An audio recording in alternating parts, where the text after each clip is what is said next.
এ পথ ছাড়া ছাত্রদল, সবার সেরা ছাত্রদল। এই আমাদের দাবি, জবাবদিহি করতে হবে। এ সবার সেরা কুঞ্চের দল, পথ ছাড়া ছাত্রদল। তারেক জিয়ার মনোপথ, এই আমাদের ভোট দেওয়া হলো না কেন? জবাব চাই, দিতে হবে। আপনি জানেন গতকাল বগুড়া জেলার নতুন সদ্যই কমিটি, পূর্ণাঙ্গ কমিটি প্রকাশ পেয়েছে। সেই কমিটিতে আসলে আমরা হতাশ। আমি বগুড়া জেলা ছাত্র দলের সভাপতি প্রার্থী ছিলাম। আমি কোনো পরিচয় পাইনি। আমার সামনের কাতার থেকে হাসিনা স্বৈরাচার পতনের যে আন্দোলনের আমার সহযোদ্ধারা যারা ছিল সামনের কাতার থেকে, পিছেও না যে বা কোনো ইয়েতে না, এমন কোনো প্রোগ্রাম নাই যারা ছিল তাদেরকে পদবঞ্চিত করা হয়েছে। এই জন্য আমরা এখানে আমরণ অন্বেষণে বসছি। আমাদের দোষ এবং আমাদের কি ভুল ছিল এটা জানার জন্য। আমাদের অভিভাবকের কাছে আমাদের প্রশ্ন যে তিনি আমাদেরকে আশ্বস্ত করেছিলেন ওনার আন্দোলনের মিছিলের শেষ কর্মীটা সাংগঠনিক পরিচয় পাবে, কিন্তু ওনার জন্মভূমি, ওনার যেখানে বলা যায় আতুরঘর, রাজনীতির বিএনপির আতুরঘর বগুড়াতে এই বৈষম্য কেন? যে সকল ছেলেপেলে রাজনীতির মাঠে ছিল তাদেরকে বাদ দিয়ে ছাত্রদল কমিটি কেন? এটা আমরা জানার জন্য এখানে অবস্থান করছি এবং আমাদের উত্তর না পাবো না আমরা এখান থেকে আমরণ অন্বেষণ আমরা উঠবো না। আমি মোহাম্মদ শাহরিয়ার পারভেজ শাকিল। বিগত 15 সাল থেকে আমি রাজনীতির সাথে, বর্তমানে জেলা ছাত্রদলের সাথে যুক্ত। আমার দীর্ঘ 10 বছর কেরিয়ারে আমি কোনো পদবি পাই নাই জেলা ছাত্রদলে। আমি বর্তমানে আজিজুল হক কলেজে অধ্যয়নরত। গত 28/10/2023 ঢাকায় একটি ভয়াবহ প্রোগ্রাম হয়েছিল, সেটা সকলে অবগত। সেই প্রোগ্রামে আমি 28 অক্টোবর সকালবেলা অনুমানিক সকাল 9টার দিকে আমি শেখ হাসিনা পুলিশ বাহিনী কর্তৃক আটক হই এবং পরে লালবাগ থানায় আমাকে নিয়ে যাওয়া হয়।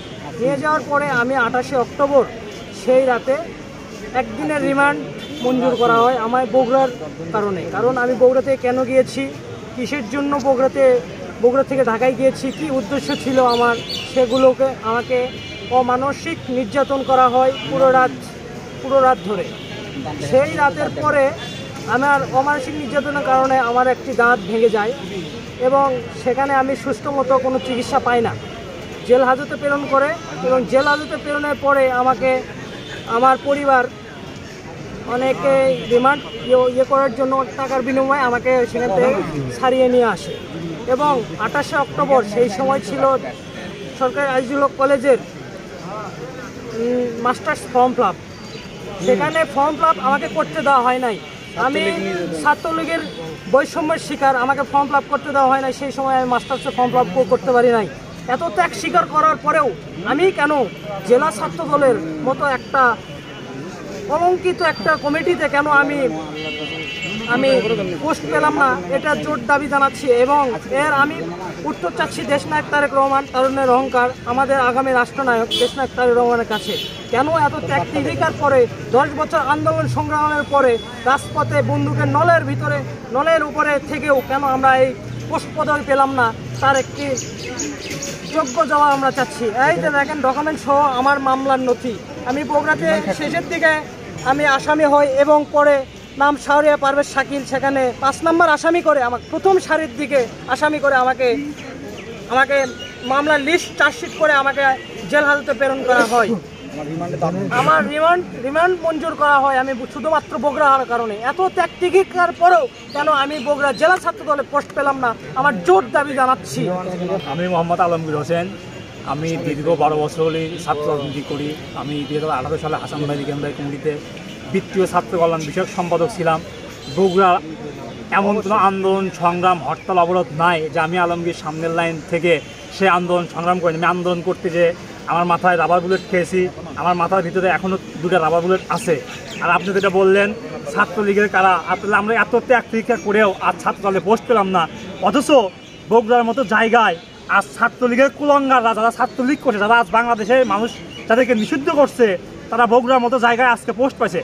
এবং একজনের বাসা আমার বাসার পাশেই বাসা, সে জীবনে যদি বলতে পারে যে বিএনপির ভুয়া মুখ দিয়ে উচ্চারণ করছে, সে বিএনপি ভুয়া মুখ উচ্চারণ করেন, তার বাবা উপজেলা আওয়ামী লীগের সহসভাপতি, তার ছেলে ছাত্রলীগের একনিষ্ঠ কর্মী, সে শহীদ জিয়াউর রহমান মেডিকেল কলেজে ছাত্রলীগ করতো, তার যথেষ্ট এভিডেন্স আছে আমার কাছে আছে। সৈকত মণ্ডল, এই সৈকত মণ্ডল, সে বর্তমান কমিটিতে স্বাস্থ্য বিষয়ক সম্পাদক। তাহলে আওয়ামী লীগ কীভাবে এই বগুড়ার মতো জায়গায় পোস্টে আসে, আর আমরা ছাত্রদল করে এত ত্যাগ তিতিক্ষা করে আজ আমরা পদবঞ্চিত, এটার জবাব আমরা চাই। তার শাহরিয়ার হাসান ইউসুফ সহ গণমাধ্যম বিষয়ক সম্পাদক, সে আওয়ামী লীগের একনিষ্ঠ কর্মী, তার ফেসবুক ওয়াল থেকে কিছুদিন আগেই নেওয়া, সে এখনও ফেসবুক ওয়ালে আওয়ামী লীগের পোস্ট করে। তাহলে এই আওয়ামী লীগ পোস্ট পাচ্ছে আর আমরা ছাত্রদল করে এত কষ্ট করে, এত আন্দোলন করে, এত সংগ্রাম করে আজ পদবঞ্চিত হচ্ছি। আমাদের অভিভাবক লিডার জনাব তারেক রহমান বলেছিলেন তার মিছিলের সামনের লাইনে পিছনের লাইনের ছেলেটিকে সাংগঠনিক পরিচয় পাবে। তাহলে আমরা সামনে থেকে নেতৃত্ব দিয়ে আজ কেন পদবঞ্চিত? আমাদের অপরাধ কি? একজন আছে শাহজাহানপুরে, একজন আছে একবার সান্নুর একনিষ্ঠ লোক জুবাইর হোসেন জিহাদ, বগুড়া জেলা ছাত্রদলের সদস্য, সান্নুর একনিষ্ঠ লোক, দেখেন আপনারা দেখেন। তারপরে এই যে আপনার শিবগঞ্জের সিয়াম ইবনে জিন্নাহ যুগ্ম সাধারণ সম্পাদক, সে আওয়ামী লীগের দোসর। দেখেন আমাদের কাছে যথেষ্ট এভিডেন্স আছে, দেখেন। তাহলে ছাত্রলীগ কমিটিতে পোস্ট পাচ্ছে আর আমরা ছাত্রদল করে এতদিন আন্দোলন সংগ্রাম এত কষ্ট করে সব কিছু করলাম।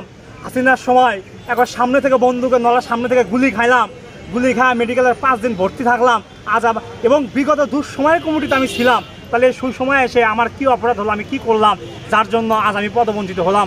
আমি বগুড়া সহ সারা বাংলাদেশের যত সিনিয়র নেতৃবৃন্দ আছে সবার কাছে আমার এই প্রশ্ন যে কেন এই বৈষম্য করা হচ্ছে বিএনপির রাজনীতিতে? বিএনপি রাজনীতি এমন কেন? আমাদের কি দোষ? ত্যাগীরা কেন এইভাবে হারিয়ে যাচ্ছে রাজনীতি থেকে? আমরা এই যে 12টার দিকে বসছি, এখন 1:30 বাজে। হ্যাঁ, এ পর্যন্ত কেউ এখন এসে জিজ্ঞাসা করলো না আমাদের দাবি দেওয়া কি? দাবি কি আমাদের? আমাদের দাবি মানতে হবে, মানতে হবে। আমাদের দাবি মানতে হবে, মানতে হবে। আমরা কেন পদ বঞ্চিত? জবাব চাই, জবাব চাই। কেন্দ্র কমিটির জবাব চাই।